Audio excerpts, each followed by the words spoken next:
Time என்னது? ஆமாம் 6:52.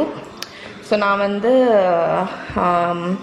Bread, whole wheat bread வந்து நெக்ஸ்ட் வீக்குக்கு வந்து செஞ்சு வச்சிடலாம் அப்படின்னு நினச்சேன்.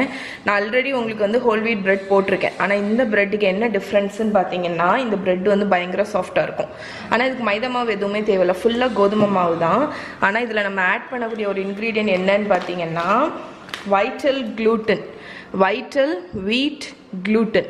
இது வந்து உங்களுக்கு சூப்பர் மார்க்கெட்டில் கிடைக்கும், இல்லைன்னா ஆன்லைனில் அமேசான்லலாம் லிங்க்கு கொடுக்குறேன். இதோட ரேட் வந்து 170 ருபீஸோ எவ்வளவோ.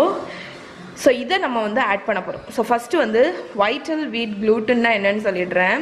ஸோ எனக்கு வந்து ரொம்ப சயின்டிஃபிக்காக சொல்ல தெரியாது, பட் ப்ரெட்டில் அது என்ன பண்ணணும்னு பார்த்தீங்கன்னா, யூஸ்வலாக நமக்கு வந்து ப்ரெட்டு வந்து சாஃப்டாக வர்றதுக்கு வந்து க்ளூட்டன்னு ஒன்று தேவை. ஸோ கோதுமை மாவில் அது ரொம்ப குறைவாக இருக்கும், மைதா மாவில் ஜாஸ்தியாக இருக்கும். அதனால் நம்ம வந்து அந்த gluten வந்து எப்போ ஆக்டிவேட் ஆகும்னு பார்த்தீங்கன்னா, நல்லா நீட் பண்ணும்போது, பிசையும் போது.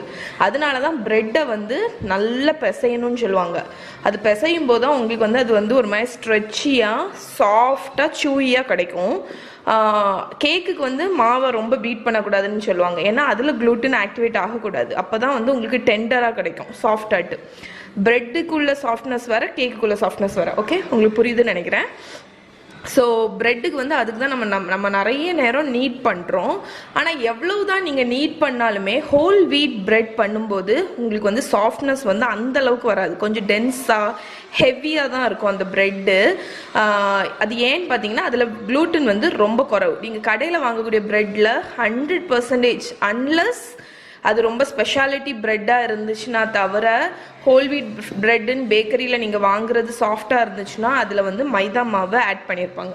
ஸோ நம்ம இப்போ மைதா ஆட் பண்ண போகிறதில்ல, ஆனால் அதுக்கு தான் இந்த வீட் gluten-னு கடையில் வந்து கிடைக்குது. இது வந்து எதுக்கு யூஸ் பண்ணுவாங்கன்னு பார்த்தீங்கன்னா, வெஜிடேரியன் மீட், சேட்டன்னு ஒரு மீட் உண்டு. அது கிட்டத்தட்ட வெஜிடேரியன், நம்ம மட்டன் அந்த டெக்ஸ்சரில் இருக்கும். அந்த இது பண்ணுறதுக்கு யூஸ் பண்ணுவாங்க. நம்ம ப்ரெட்டில் வந்து இது வந்து ஆட் பண்ண போகிறோம். இது ஆட் பண்ணும்போது உங்களுக்கு வந்து அந்த ப்ரெட்டில் gluten வந்துருமா, அப்போ ப்ரெட் வந்து ஹோல் வீட் ப்ரெட்டே உங்களுக்கு சாஃப்டாக இருக்கும். ஓகே, ஸோ இந்த மெத்தடில் எப்படி பண்ணுறதுன்னு தான் நான் காணிக்க போகிறேன். ஸோ இதில் நான் என்ன வச்சுருக்கேன்னு பார்த்தீங்கன்னா, 3 கப்பு கோதுமை மாவு வச்சுருக்கேன். ஸோ ப்ரெட்டில் வந்து சால்ட் ஆட் பண்ணிடலாம். சால்ட் வந்து ப்ரெட்டில் வந்து கொஞ்சம் நல்லாவே ஆட் பண்ணணும், இல்லைன்னா வந்து அந்த ப்ரெட்டோட டேஸ்ட்டே இருக்காது. ஓகே, ஸோ அதுக்கப்புறம் இந்த gluten ஆட் பண்ண போகிறோம்.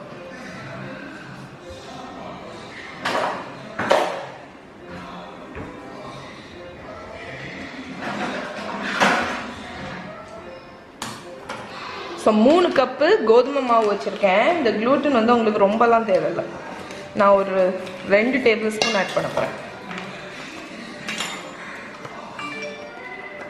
So 1 table spoon, 2 table spoon. Okay, ரொம்ப ஆட் பண்ணக்கூடாது. இப்போ இதை ஓரத்தில் வச்சிடலாம். அதுக்கப்புறம் இதை நம்ம வந்து மிக்ஸ் பண்ணிவிட்டு இதை ஒரு ஓரத்தில் வச்சுருங்க. இப்போ வந்து வெட் இன்க்ரீடியன்ட்ஸ் மிக்ஸ் பண்ண போகிறோம். ஸோ இதுக்கு வந்து 2 டீஸ்பூன் ஈஸ்ட் ஒரு பவுலில் போட்டுருங்க. அடுத்து 1 கப்பு வார்ம் வாட்டர்.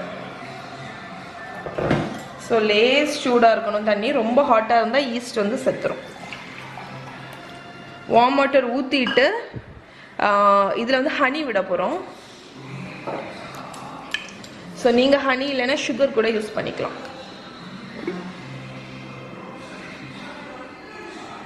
ஸோ நான் ஒரு 2 டேபிள் ஸ்பூன் அளவுக்கு ஹனி ஊற்றிருக்கேன். ஸோ அவ்வளோதான். அந்த ஈஸ்ட் வந்து இப்போ நம்ம ஒரு 5 நிமிஷம் அப்படியே ஓரத்தில் வச்சிட போகிறேன். அது ஆக்டிவேட் ஆனோடனே நம்ம பிசைஞ்சிடலாம் மாவு.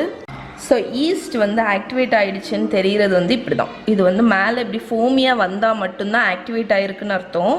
ஸோ ஆக்டிவேட் ஆகாமல் நீங்கள் ப்ரெட்டில் ஊற்றி பிசைஞ்சிங்கன்னா வேஸ்ட்டு. அதனால் நீங்கள் வந்து இந்த மாதிரி வந்தால் மட்டும் யூஸ் பண்ணுங்கள். ஸோ இப்போ வந்து நம்ம இந்த ஈஸ்ட் மிக்ஸ்சர் இருக்குல்ல, இதை வந்து இந்த மாவில் ஊற்றிடலாம்.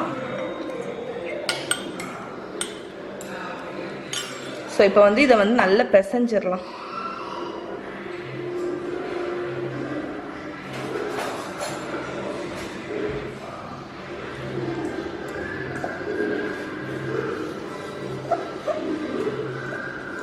ஸோ இதை வந்து ஒரு டோ மாதிரி ரெடி பண்ணிடுங்க. தண்ணி வேணும்னா தண்ணி வார்ம் வாட்டர் ஆட் பண்ணிவிட்டு பிசைஞ்சுக்கோங்க.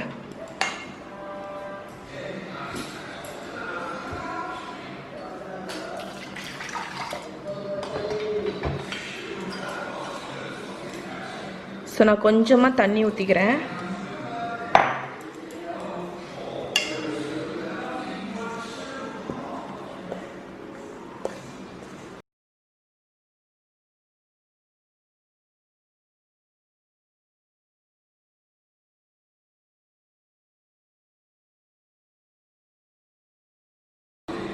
ஸோ இப்போ இந்த டோவை நான் வந்து ஒரு 5 minutes நல்லா பிசைஞ்சாச்சு. 5 நிமிஷம் நல்லா நீட் பண்ணுங்கள். அப்போ தான் இந்த க்ளூட்டன் வந்து ஆக்டிவேட் ஆகும். ஸோ இப்போ இதை வந்து ஒரு பால் மாதிரி ரெடி பண்ணிவிட்டு மூடி போட்டுட்டு ஒரு வார்மான இடத்துல வந்து ஒரு 1.5 to 2 மணிக்கூர் வச்சுருங்க. இது டபுள் ஆகணும். உங்கள் வீடு வந்து இடம் வந்து சூடாக இருந்துச்சுன்னா டக்குன்னு ரைஸ் ஆயிரும். பேசிக்கலி இது வந்து டபுள் ஆகணும், அது வரைக்கும் விட்டுறலாம். ஸோ நான் இதில் வந்து ஆயில் அப்ளை பண்ணியிருக்கேன் மேலே. ஸோ இங்கே பாருங்கள், நம்ம டோ வந்து நல்லா ரைஸ் ஆகிடுச்சு. இப்போ வந்து இதை ஷேப் பண்ணி நம்ம இந்த லோஃப் பேனுக்குள்ளாடி வைக்க போகிறோம். ஓகே, ஸோ நான் டோவை வந்து வெளியே எடுத்தாச்சு. கையில் வந்து லைட்டாக ஆயில் அப்ளை பண்ணிக்க போகிறேன். ஏன்னா வந்து இந்த லோஃப் பேனை பக்கத்தில் வச்சுருக்கேன். ஸோ இதை வந்து இந்த லோஃப் பேன் இதுக்கு வந்து ஸ்ப்ரெட் பண்ண போகிறேன். இந்த லோஃப் பேனோட அளவுக்கு வந்து அதை ரோல் பண்ணணும். ஃபஸ்ட்டு வந்து ஸ்மூத் ஆக்கிடலாம் நம்ம. ஸோ இந்த டோவோட டெக்ஸ்டர் பார்த்தீங்கன்னா நமக்கு வந்து மைதாவில் பண்ண மாதிரியே இருக்குது. கோதுமை மாவில் பண்ண டெக்ஸ்டர் இல்லை, அது அந்த வீட் க்ளூட்டன் போட்டதுனால. ஓகே, ஸோ இது நல்லா சாஃப்டாக வரும் உங்களுக்கு. நான் வந்து அந்த வீட் க்ளூட்டனோட லிங்க் வந்து கீழே கொடுக்குறேன் உங்களுக்கு. ஸோ இப்போ இதை வந்து நான் ஸ்மூத்தாக ஸ்ப்ரெட் பண்ணியாச்சு. இப்போ டைட்டாக வந்து ரோல் பண்ணிட போகிறேன். ஓகே, ரோல் பண்ணி இந்த எண்டை வந்து சீல் பண்ணிடலாம். ஸோ இப்போ நமக்கு வந்து இந்த சைடு வந்து ஸ்மூத் ஆகிடுச்சு. ஸோ இதை வந்து நான் லோஃப் பேனில் வச்சிட போகிறேன். நீங்கள் இதை வந்து சின்ன சின்ன பன் மாதிரி கூட பண்ணிக்கலாம். ஸோ லோஃப் பேனில் வச்சுட்டு இதை வந்து நம்ம வந்து ஒரு 1 hour ரைஸ் பண்ண விடணும். ரைஸ் ஆனோடனே என்ன பண்ணணும்னு நினைக்கிறேன். ஸோ நம்ம ப்ரெட்டு வந்து 1 hour கிட்ட ரைஸ் பண்ணியிருக்கேன். இப்போ வந்து அவனை வந்து 200 degrees Celsius ப்ரீ ஹீட் பண்ணியிருக்கேன். ஸோ அந்த அவனில் ஒரு 15 minutes பேக் பண்ணோம். அதுக்கப்புறம் டெம்பரேச்சரை 180 degrees Celsius குறைச்சி வச்சுட்டு ஒரு 20 to 25 minutes பேக் பண்ணோம். பேக் பண்ணிங்கன்னா நம்மளோட ப்ரெட்டு வந்து சூப்பராக ரெடி ஆகிடும். ஸோ இதை வச்சு முடிச்சுட்டு காணிக்கிறேன். ஸோ ப்ரெட்டு வந்து பேக் ஆயாச்சு. ஸோ மேலே வந்து கலரும் வந்து பர்ஃபெக்டாக வந்திருக்கு பாருங்கள். ஸோ நீங்கள் வந்து டாப் வந்து உங்களுக்கு ரொம்ப க்ரஸ்டியாக இருக்குது அப்படின்னு நினச்சிங்கன்னா இந்த பேக்கரியிலலாம் என்ன பண்ணுவாங்கன்னா எக்கு அவனில் வைக்க முன்னாடி லைட்டாக எக்கை பீட் பண்ணி டாப்பில் அப்ளை பண்ணிவிட்டு பேக் பண்ணுவாங்க. அப்போ உங்களுக்கு வந்து டாப் வந்து க்ரஸ்ட் ஆகாது. நம்ம அப்படி எக் யூஸ் பண்ணாததுனால கொஞ்சம் க்ரஸ்டியாக இருக்கும். ஆனால் ஒரு ரொம்ப ஹார்டாக இருக்குன்னு நினச்சிங்கன்னா அவன்லேருந்து வந்தோடனே ஒரு ஈர துணியை வச்சு மூடி வச்சுருங்க. அப்போ வந்து உங்களுக்கு கொஞ்சம் சாஃப்ட் ஆகும். ஆனால் எனக்கு வந்து பெருசாலாம் அது தோணாது, ஏன்னா அது வந்து கூல் ஆகும்போது ஆட்டோமேட்டிக்காக சாஃப்ட் ஆகிடும். ஆனால் நான் ஒரு ஸ்டெப் மட்டும் பண்ணுவேன். அவன்லேருந்து வந்தோடனே கொஞ்சம் பட்டரை வந்து மேலே அப்ளை பண்ணிடுவேன். ஸோ அது வந்து ஒரு ஷைனும் கொடுக்கும், நல்ல ஒரு ஃப்ளேவரும் கொடுக்கும். ஸோ இப்போ இது கம்ப்ளீட்டாக கூல் ஆனவுடனே நான் உங்களுக்கு வந்து ஸ்லைஸ் பண்ணி உள்ளே எவ்வளோ சாஃப்டாக இருக்குன்னு உங்களுக்கு காணிக்கிறேன் நான். ஸோ இப்போ நைட் ஆகிடுச்சு, அதனால் நாளைக்கு மார்னிங் தான் இதை உங்களுக்கு நான் ஸ்லைஸ் பண்ணி காணிப்பேன். ஸோ நாளைக்கு மார்னிங் வந்து ஃப்ரெஷ் ப்ரெட்டும் பட்டரும் தான் பிரேக்ஃபாஸ்ட். ஜாம் ஏதாவது வச்சு சாப்பிட்டுக்கலாம். ஸோ சூப்பராக இருக்கும். நான் நாளைக்கு மார்னிங் உங்களுக்கு இதை ஸ்லைஸ் பண்ணி காணிக்கிறேன். ஸோ இப்போ இதை வந்து ஸ்லைஸ் பண்ணி காணிக்கிறேன் உங்களுக்கு.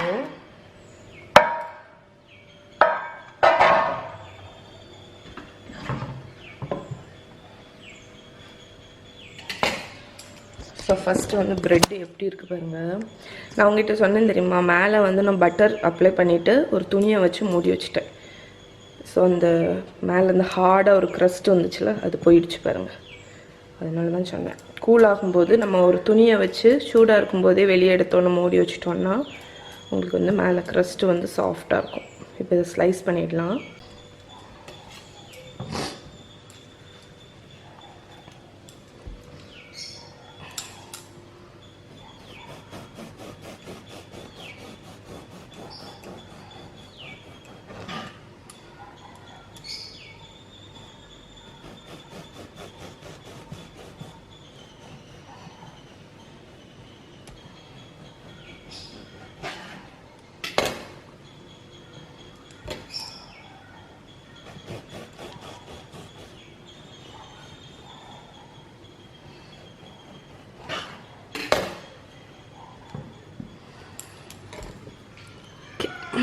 இங்கே பாருங்கள். ஸோ எவ்வளோ சாஃப்டாக இருக்குது பாருங்கள், ஃப்ளெக்சிபிளாக, டென்ஸே இல்லை. நம்ம நார்மல் ப்ரெட் இருக்கும்ல அது மாதிரியே இருக்குது. ஸோ இப்படி தான் வந்து வீட் ஃப்ளாரை வச்சு க்ளூட்டனையும் வச்சு நம்ம வைட்டல் க்ளூட்டன் போட்டு ப்ரெட் பண்ணுறது. ஸோ இது ரொம்ப நல்லாயிருக்கும். ஸோ இப்படியும் ப்ரெட் பண்ணலான்னு தான் உங்களுக்கு சொல்லித்தரேன். ஸோ ஹோல் வீட் ப்ரெட்டில் நிறைய ஆப்ஷன்ஸ் உங்களுக்கு சொல்லித்தரேன், அவ்வளோதான். ஓகே, ஸோ ப்ரெட் கூட எப்போவுமே பட்டர் வச்சு சாப்பிட்டிங்கன்னா ரொம்ப நல்லாயிருக்கும். ஸோ ட்ரை பண்ணி பாருங்கள். நான் இதை இப்போ சாப்பிட போகிறதில்ல, ஏன்னா இது மார்னிங் 7 o'clock. அதனால் இன்றைக்கி பிரேக்ஃபாஸ்ட்டுக்கு எங்களுக்கு இது தான், ஜாம் தடவி bread, jam, toast. Okay, so ஒரு நிமிஷம் இதெல்லாம் வச்சுட்டு